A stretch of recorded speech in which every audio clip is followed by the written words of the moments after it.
Blouse शिवताना आपण काय काळजी घ्यायची असते तर ते आज मी तुम्हाला थोडक्यात सांगणार आहे. तर बघा, आता तुम्ही ब्लाऊज कोणताही शिवा, प्रिन्स कट शिवा, कटोरी शिवा किंवा साधा शिवा, कोणताही ब्लाऊज शिवला तरी आपल्याला असं वाटतं की ब्लाऊजला फिनिशिंग छान आली पाहिजे. तर त्यासाठी काय करायचं असतं मी ते तुम्हाला थोडक्यात सांगणार आहे.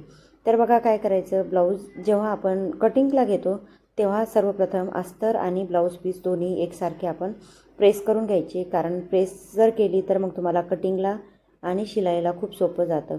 त्यानंतर आता आपण अस्तर एकदम परफेक्ट कट करतो, म्हणजे मापानुसार कट करतो. आणि जे ब्लाऊज पीसचं कापड असतं ते आपण कधी अर्धा किंवा पाव इंच जास्त कटिंग करायचं अस्तरपेक्षा जास्त, कारण जोडते वेळेस त्या कमी जास्त होतं किंवा मग जोडायला पण तुम्हाला सोपं जातं. त्यानंतर प्रत्येक भाग आपण जेव्हा शिवतो तर त्याला 2-2 शिलाई मारून घ्यायच्या, म्हणजे फिनिशिंग छान येते आणि उसवायचा पण प्रॉब्लेम येत नाही. आणि काय होतं माहिती आहे का, कोणताही पार्ट आपण जोडते वेळेस एकदा चेकिंग करून जर जोडला तर म्हणजे सोपं जातं. कसं असतं, तुमचं एक जरी कस्टमरचा ब्लाऊज तुम्ही एकदम परफेक्ट आणि फिनिशिंगने जर शिवून दिला तर ते तुम्हाला एक कस्टमर तुम्हाला 4 ते 5 कस्टमर आरामात तुम्हाला देऊन जाते.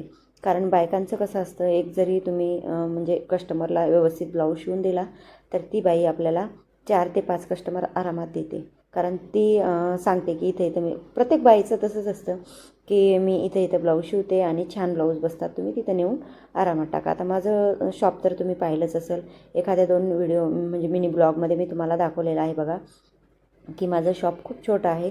पण त्या छोट्याशा शॉपमध्येच मी आरामात 3 ते 4 ब्लाऊज काढते. कारण मुलं वगैरे आहेत, त्यांचे शाळा वगैरे बघावी लागते. तर अशा सगळं ॲडजस्ट करून मी 4-5 ब्लाऊज आरामात काढते.